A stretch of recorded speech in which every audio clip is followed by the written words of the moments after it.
This is Orange Nation Overtime with Stephen Fonte and Paulie Sibilia. Welcome into Orange Nation Overtime, everyone. Alongside Paulie Sibilia, I'm Stephen Fonte. It's a Thursday edition of the show. We talked with Gerry McNamara at length yesterday. He said that today was going to be the day for the player meetings, one-on-one player meetings at Syracuse. Going to sit down with each guy individually, privately, and discuss their futures. And one guy that we fully expect to be back, especially after today, Paulie, Kiyan Anthony. Carmelo going on his podcast to essentially confirm that Kiyan's going to be back, and he's excited to see what he can do with Gerry. Yeah, and it should be interesting to see who else is back. That's going to be the most interesting thing. And we were talking to Matt Park, which you'll hear in a second, that Gerry's kind of got an advantage that other coaches, incoming coaches, don't. He gets to talk to the strength staff because it's still there, and the behind-the-scenes people. Pete Corsinidi's still here, who travels with the team, is in the locker room. You know, the basketball ops people.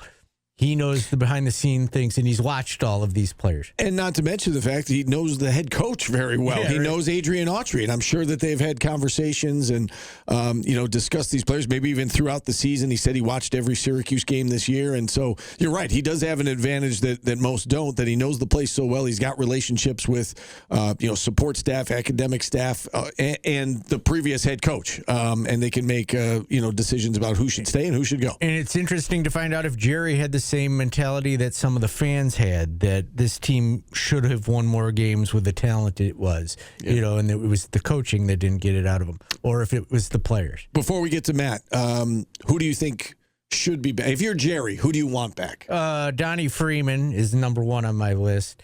Nate George 2, and then Nate Kings I would take in a second, but I don't know if he would be, so he would be 3 on my list. Yeah, we don't know about the waiver with Nate Kings, whether or not he'll have another year of eligibility. Tyler Betsy's another guy that we brought up during the show today. I do like Tyler Betsy. I think he's probably a role player, but I like the role that he provides. The interesting thing with him is, does he go smaller school and get playing time, or does he embrace being a role player in Power 4? Right, probably not going to be a starter here, but if he wants to stay, I think he's a guy that you would want to keep. He seems like a good locker room guy and just goes about his business. All right, without further ado, let's bring on the voice of the Orange, Matt Park, and we let him off by just getting his thoughts on the Gerry McNamara hire. And listen, Matt thinks the world of Gerry, a lot of positives that he brings to the table. I asked him what he likes best about this move, bringing in Gerry for Syracuse basketball. I think it has a chance to say, we've talked about leading up to all this, is the new administration leadership, chancellor, athletic director, coach, need to do what they can to unify the community, and that's every constituency, from campus to alums to basketball fans. Try to get everybody aligned and on the same page again, because it got fractured there. I really think we're basically exactly a week out. Gerry's game against Duke a week ago really, I think, solidified it for everybody. I think you've been able to see the tide turn a little bit. Not a little bit, a lot in this past week. His winning the MAC championship, was the first thing that made this okay. Even some of the doubters are going to see the legitimacy in Gerry as a candidate. Put him at the top of the list in terms of the family side of that discussion. And I think the Duke game put it over the top. Like, this is right in front of you, and don't make it harder on yourself than it needs to be. Let's talk about the guy who actually made the hire. We haven't talked to you about Brian Blair since he got hired. Have you had any interactions with him, and what did you think of that hire? Well, just on the day that he was here, and we sat for a quick interview, and just so people know, I think the interview we did was 12 or 14 minutes. So I sat with him for 15 minutes. You know what I mean? So it's he comes, he sits down, we talk, it wraps up, and he leaves. So that's been it. But I have talked with a colleague of mine who's worked with him at a previous school, had nothing but good things to say. I just happened to do something with Gerry a minute ago here, and he really likes him. I heard him say on your show that he really likes him. I know that Fran does. The energy that he gives off is great. I think everybody's going to benefit here from kind of hitting the reset button on these three really important positions, and it gives everybody reason to be optimistic and try harder and all these different things you do when you get back on your best behavior. So I think that's happening many times over, and excited to see. It's not like Brian Blair's got ideas and everything. Other people who have been here have ideas. It's a matter of kind of getting all that together and lining up in a way that's productive. You mentioned you just had a chance to talk with Jerry. Anything stand out to you from that interview that you could share with us? I just think, and it's funny, he talked about how he asked that of his players. It's maturity. Jerry's not a player anymore, and he's been here a long time. We all are friendly with Jerry because he's a good dude, and he's basically been here his entire adult life. But he knows what he's doing. He speaks in a calm tone. He's confident. I think, and he alluded to as much when you guys had him on, that he knew he could do it. He has internal confidence, but when you actually put up the numbers, you actually win your conference championship, you give a run to maybe the best team in the country in the tournament, it only emboldens that what you're doing and your instincts are right. So I think he's very confident about his vision here in terms of the staff and the roster and that type of thing, and what he wants this to look like and how he can attract people, and he's excited to get going. Matt, he also said that today he was going to meet with the players, and the average coach retains 2.5, I guess, is what I saw, players when he takes over a program. Jerry's kind of got an advantage that other coaches don't, where he knows the former head coach and he's watched all these games. How many players do you expect him to retain from the Autry era? I think you can still see 3 or 4 or so players coming back, maybe more. I think you're absolutely right. And again, this is one of the benefits of not just a family hire, but the difference between, let's say, Jerry and Mike Hopkins is, Hopkins knows the hymnal, but he hasn't been here, right? Jerry's right down the road. He's tight with Red. They talk all the time. Jerry watches all the games. Jerry knows from a basketball perspective what he thinks already of all these guys. I think the most important thing is not only the individual personal meetings that they're having one-on-one as we speak. Yesterday, Jerry spent time with the behind-the-scenes folks, academic support, the weight room, that type of stuff. Who's showing up? Who's on time? Who's a jerk, and I think that informs him as much as anything. So I'm sure he's got a pretty good handle on who fits here, who doesn't, who might be coached up a little bit, if that makes any sense, and can be retained. But really any number wouldn't surprise me. I think certainly the 2 freshmen, the 2 freshmen who played, I think, are certainly back. But you never know. I couldn't say for certain on Sadiq. Cayenne, we all know, is a pretty good bet to be back. Kings obviously has paperwork and some other things. So I don't know that I would make an accurate prediction, but let's see. Since you're bringing up individual guys, a name that we've been, 2 of them in particular, I want to get your opinion on. One being Donnie Freeman, the other being Nathan George. Do you think, Donnie would be, do you think that Jerry and his staff would want to retain Donnie? And if so, what are the chances that he comes back, or do you think he just wants a fresh start? Yeah, I didn't ask specifically about Donnie. I don't want to speak for Donnie. I'll just share what my observations were. My observation is you've got a very capable player who could be the best or second best player on a good team in the ACC. I don't think he had a lot of fun here this past year. And read into that whatever it may be. I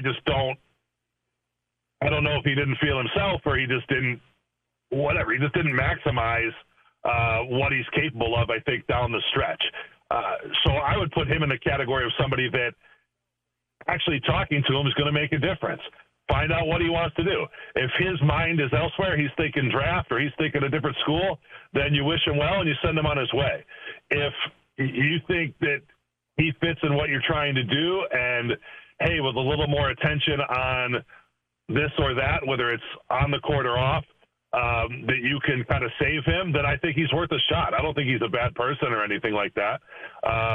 So to me, he's really I don't know if I had to guess, he's a 30 to 40% that he returns would be my guess.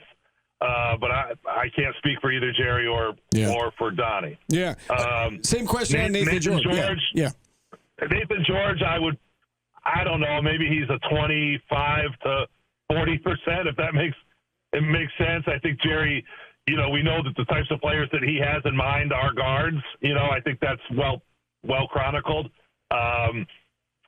Certainly if he saw all of what Nathan George did last year, I think he probably has an evaluation of that. So let's see. I guess we don't know Jerry enough yet as a head coach to know. I don't think he's a my way or the highway type guy. I don't think he's a run him out, but I do think he is confident in his decision making, and he's going to have a lean one way or the other, and he's going to act on it. So I would imagine we'll find out here very soon. I mean, if especially these names we're talking about now, if they get the inclination they're going to go elsewhere, I think you'll find that out very soon. We all anticipate that Gavin Doty's following him here. Probably Ryan Mesh. Francis Folafak's been another name that's been thrown out there. I'm curious about Doty in particular, and Paulie and I were talking about this at the top of the show. That it sounds like Cayen's definitely coming back, given Melo's recent comments. Him and Doty play the same position. I mean, how do you think that works? How do you compare their games? I know that it's a small sample size with Doty, especially against top-notch competition. Looked great against Duke. What do you make of that? Gavin Doty being here and how that fits with Cayen. Yeah, I think they both are young players. Doty has 2 years in, right? And Cayen 1. I mean, they both look to me to be very skilled, capable players that have a lot to offer. That neither of them are ACC bodies right now, frontline ACC bodies, in my opinion. So they're both going to continue to develop. I see a world where absolutely they could coexist. Doty to me gives me reflections of a Andy Routens, who's maybe a little leaner, but impacts the game in a lot of ways. Passing, rebounding, shooting. He's an exciting looking player, so I could absolutely see him here. I don't know that he's cut out to be a all-conference caliber player in the ACC. I think he's more of a role player, but maybe he exceeds that. He sounds like a great makeup individual. Cayen, to me, had what you'd call a typical freshman season. He's clearly polished on the offensive end, needs to understand what it takes to do that consistently at this level. And on the defensive end, he needs work, and everybody's aware of that. So, and he can bulk up and look less like a freshman going forward. So I think you get as many good players as you can get for your budget, and worry about the rotations in the summer. I know obviously they've got to figure out who's staying and who's coming from Siena. Once they figure those things out over the course of the next couple of days, the portal opens in a week and a half. And I know that the answer to this question, hinges to some degree on who's coming back. But as it stands right now, you look at the portal, what are the biggest needs for Syracuse? Center for sure, right? Yeah, for sure. I mean, you'd love William Kyle, something along those lines. So you're right back in that market. But it's funny because several weeks ago, just talking with Coach Boeheim about, he wasn't specifically talking about Syracuse, but just sort of the way that you put a roster together. He really was kind of talking, he probably had Virginia in his mind more than anybody else, because Virginia was a complete roster flip, from last year to this year. And it's like, boom, boom, boom, you add a European, you get this. It's kind of like, picking off these different shelves.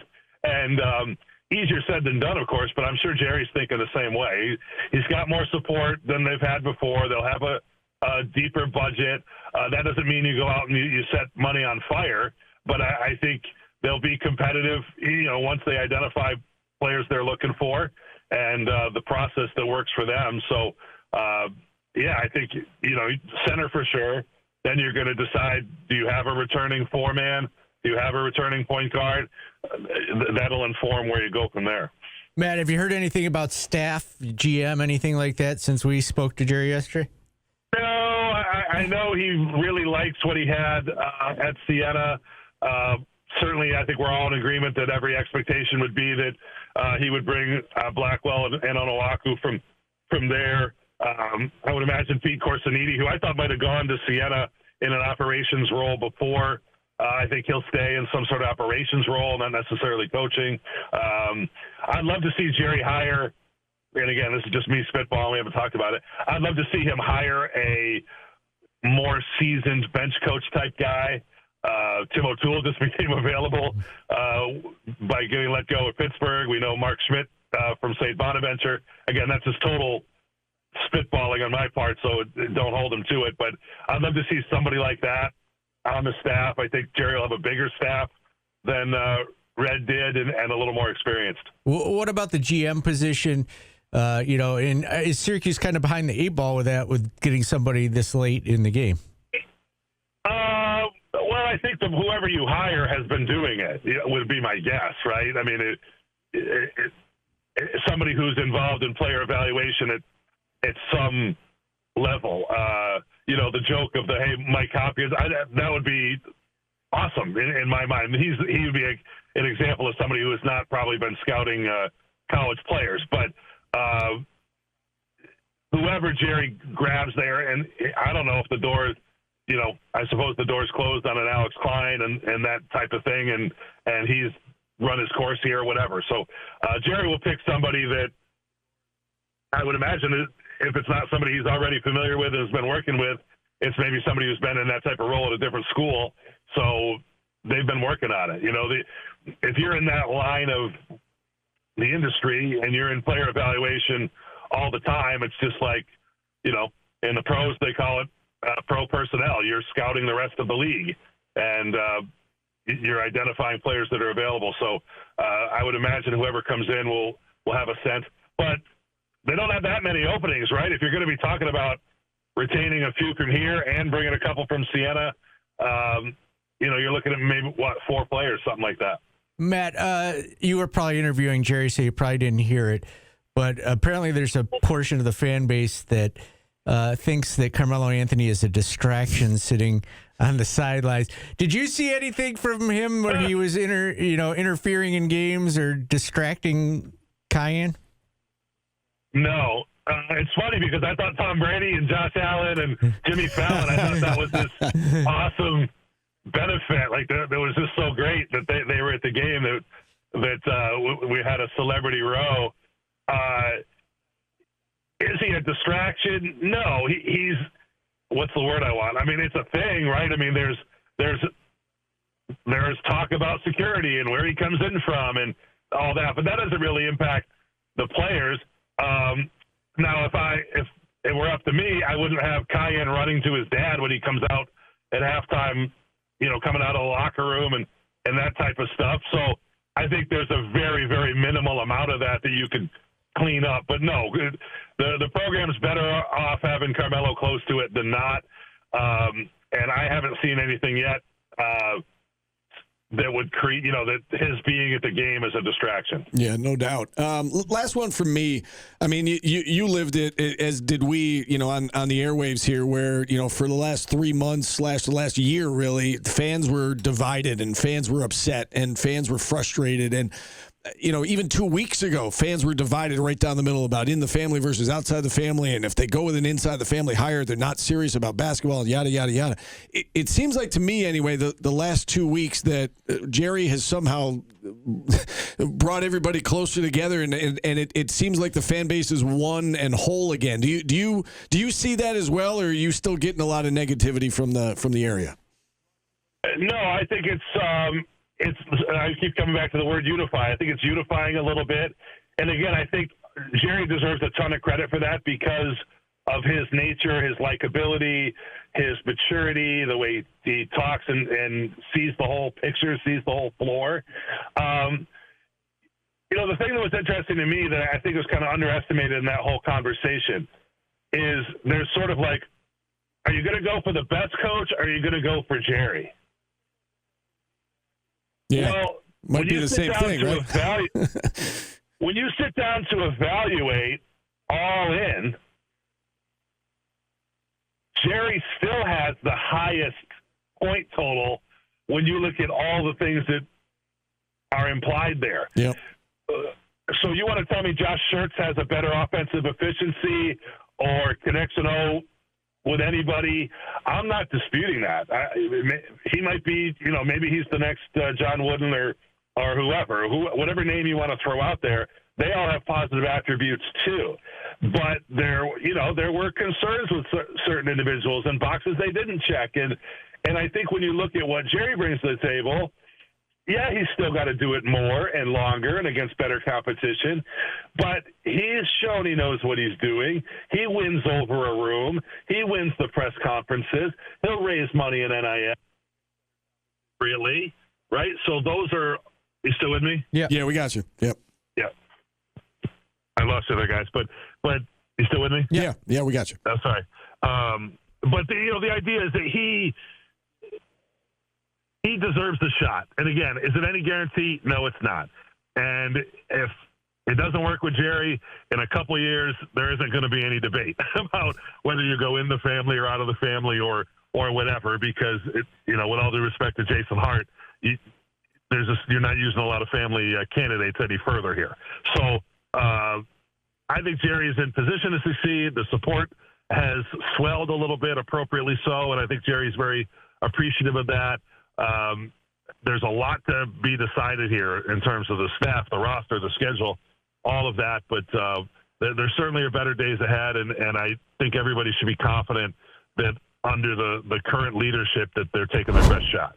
So we should have some answers in the not-too-distant future about player retention. Of course, the portal doesn't open for 12 more days, but we fully expect Gavin Doty, Ryan Mesh, maybe another player or two, Francis Folifax, another one that might join Jerry from Siena. So stay tuned on that. We should also mention Paulie Sweet 16 begins tonight. 4 games, Texas, Purdue, Iowa, Nebraska, Arizona, Arkansas, Houston, Illinois. Any of those jump out at you? Arizona, Arkansas is a fun one. Yeah. Interested to see if Arizona can get beat. Texas, Purdue. It'd be funny if this is the year Purdue finally does it and nobody expects them to. Yeah, Purdue 7.5-point favorites. That Houston, Illinois game should be a great one. 2 versus 3 seed right in the heart of Houston. So they're going to be kind of a home game. I don't know how much that matters necessarily in the Sweet 16 round. Everybody's good at this stage, but they should have a few extra people in the house there rooting on the Cougars. National Spinach Day. Spinach. Would you eat it? I eat spinach. I mean, it's got health benefits. Here, this goes back to my conversation about kale, though. Like, I understand people eat kale and there's health benefits to it. I feel like people who say they enjoy kale are just there. I like a good spinach salad. Do you? Yeah. You enjoy it? My dad used to make spinach salads. Okay. Yeah, I like them. All right. I look at spinach as, all right, I'll tolerate it for the health benefits, but I don't think it tastes good. Oh, well, when I'm eating it, it's got salad dressing on it. Yeah. So. Okay. All right. That's fair. But yes, I would eat it, and I have eaten it. All right. We got to go, everybody. No show for us tomorrow. You can thank Paulie. Paulie has decided to give us the day off. We earned it. So we will be back on Monday, which, by the way, that is the Jerry McNamara pep rally, whatever you want to call it. I don't even know if it's necessarily a press conference. Right. The welcome back event set for 4 o'clock on Monday up at the Dome. We got to go, everybody. For Paulie, I'm Steve. Thanks for listening. Thanks for watching. Enjoy your weekend. We'll talk to you again on Monday.